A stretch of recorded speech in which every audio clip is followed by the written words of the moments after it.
44वे जिल्हास्तरीय विज्ञान प्रदर्शन 2023-24 च्या समारोहासाठी आपण सगळेजण जमलेलो आहोत।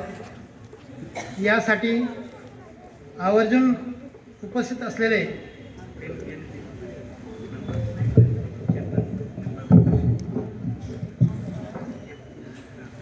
या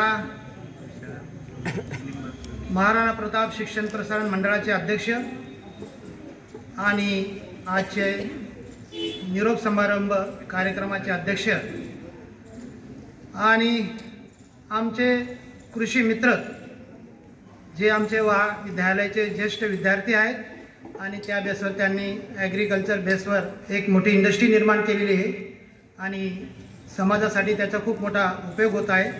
असे आदरणीय सरकार साहेब रावल, व्यासपीठावर असलेले सर्वजण मान्यवर, समोर जमलेले सहभागी शिक्षक, विद्यार्थी, महाराणा प्रताप हायस्कूलचा सर्व स्टाफ, बंधू भगिनींनो, प्रथम या विद्यालयाचं मी कौतुक करतो, आभार मानतो की त्यांनी हा कार्यक्रम घेतला आणि ही तसदी सहन केली। मी परवा ऐकलं होतं की हे कोणी घ्यायला तयार नसतं, परिश्रम पण असतो आणि खर्च पण असतो, तरी त्यांनी ते काम दाखवलं, डेअरिंग दाखवली आणि चांगल्या प्रकारे तो कार्यक्रम आयोजित केला।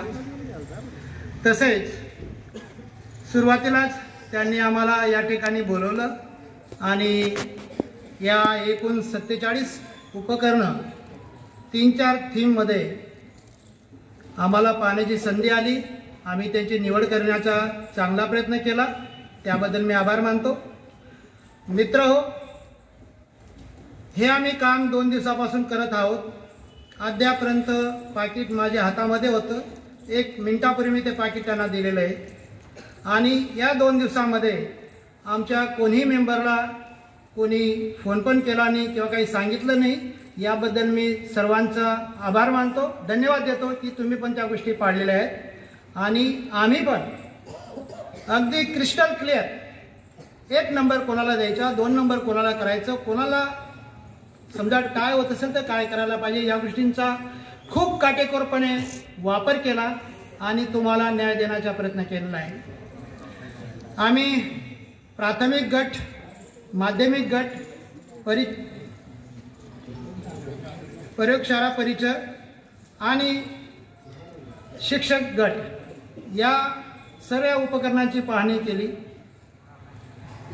सगळ्यांनी सहभाग घेतला, त्याबद्दल मी त्यांचं कौतुक करतो, धन्यवाद देतो आणि एक थोडी खंत व्यक्त करतो की अजून प्रयत्न केला गेला पाहिजे, जीव ओतला पाहिजे, कारण आपण जी गोष्ट करत आहोत त्याबद्दल आपल्याला त्यामध्ये नॉलेज असणं फार महत्त्वाची गोष्ट आहे। आपण सेन्सर किंवा रिलेचा विचार करतो, जर ते अजून आपल्याला शिक्षणामध्ये आलं नसेल तर त्या गोष्टींचा विचार न करता आपण जे शिकत आहोत त्याचा वापर व्हायला पाहिजे, तसं उपकरण व्हायला पाहिजे आणि त्यासाठी जर तुम्हाला मदत लागली तर मग तुम्ही शिक्षकांचा ज्या ज्या ठिकाणी तुम्हाला मदत होऊ शकते, उपयोग होऊ शकते, त्यांचा उपयोग करून त्या बाबीमध्ये तुम्ही पूर्णपणे घुसायला पाहिजेत, त्याचा अभ्यास केला गेला पाहिजे।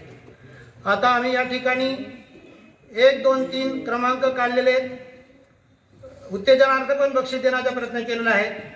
ज्यांना बक्षीस मिळत आहे त्यांचं कौतुक, त्यांचं अभिनंदन, ज्यांना मिळत नाही त्यांना पुढे नक्कीच मिळणार आहे, त्यांचं डबल कौतुक, त्यांचं डबल अभिनंदन, कारण तुम्ही होता म्हणून कॉम्पिटिशन आली आणि त्यांची निवड आम्हाला करता आली। तर कोणी कमी नाही, कोणी जास्त नाही, अजून पण बारकाईने तुम्ही निरीक्षण करायचे आहेत आणि ते काम चांगलं करायचं आहे। ज्यांची निवड होणार आहे त्या बाबतीमध्ये सर्वतोपरी माहिती मिळवणं फार गरजेचं आहे। समजा मी आता पाहिलं, ॲग्रिकल्चरच्या बेसवर पाहिलेत, इंडस्ट्री बेसवर पाहिलं, दळणवळण पाहिलं, आरोग्य पाहिलेलं आहे।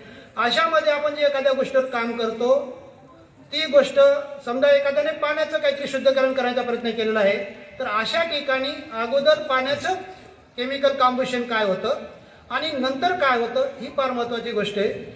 मित्र, इंडस्ट्रीच्या बाबतीमध्ये आणि ॲग्रिकल्चरच्या बाबतीमध्ये यांत्रिकीकरण होणं एक काळाची गरज आहे। मी जवळपास 40-45 वर्ष माझ्या ॲग्रिकल्चरच्या बाबतीमध्ये समर्पण केलेले आहे। आज शेती व्यवसाय भयानक कठीण झालेला आहे।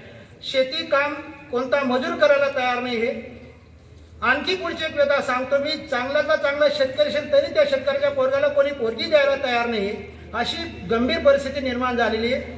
तर ह्या ॲग्रिकल्चर बेसच्या बाबतीचा विचार करून प्रत्येक काम यंत्रसामुग्रीने करणं कसं करता येईल यावर पण विचार करणं गरजेचं आहे. मी पाहिलं ॲग्रिकल्चर बेसवर बरेचसे उपकरणं होते, परंतु त्यांची फिजिबिलिटी, त्यांचा कॉस्ट, त्यांचा वापर होणं फार महत्त्वाची गोष्ट आहे. त्याच्यावर बारकाने विचार करा आणि हे करा. या ठिकाणी चालक आहेत, मालक आहेत, पालक आहेत, विद्यार्थी आहेत. मित्र, एकंदरीत पाहिलं करोना काळानंतर साधारणतः 10 ते 15% मेरिट रिड्यूस झाल्यासारखं वाटतंय. तर ती मरगडी बाजूला झटकायची आहे आणि सगळ्यांनी कामाला लागायचे. कारण पुढे आपल्याला जर कोणी वाचवेल तर सायन्स आणि टेक्नॉलॉजी वाचवणार आहे आणि त्याचा वापर होणं आणि त्याचा उपयोग होणं एक काळाची गरज आहे. म्हणून सांगतो, चालक, मालक, पालक आणि विद्यार्थी खूप अजून चांगलं कष्ट करून चांगलं साध्य करणं काळाची एक गरज आहे. विद्यार्थी मित्र, जर एखादं काम करायचं असेल तर अनेक पर्याय असतात, ते काम आपण पूर्ण करू शकतो आणि करायचं नसेल तर अनेक अडचणी असतात, ते आपल्याला टाळता येऊ शकतं. म्हणून कष्ट हा एक फार महत्त्वाचा बाब आहे. एक म्हण आहे, प्रयत्न वाळूचे कण रगडीतात तेलही गडे. मी सिंपलमध्ये सांगतो, जर कष्ट नसेल तर शेंगदाण्यात मधून तेल निघायला तयार नाही. जर आणि कष्ट असेल तर वाळूमधून सुद्धा आपण तेल काढू शकतो. म्हणून कष्ट करणं आणि त्या पद्धतीने आपलं जीवनक्रम पुढे करणं फार महत्त्वाची गोष्ट आहे. आयोजकांनी आम्हाला या ठिकाणी बोलवलं, मला बोलण्याची संधी दिली. जास्त वेळ घेत नाही, बोलण्यासारखं खूप आहे. तर मी त्यांचा आभार मानतो. पुनश्च सगळ्यांचं आभार मानतो. सगळ्या विद्यार्थ्यांना परत शुभेच्छा.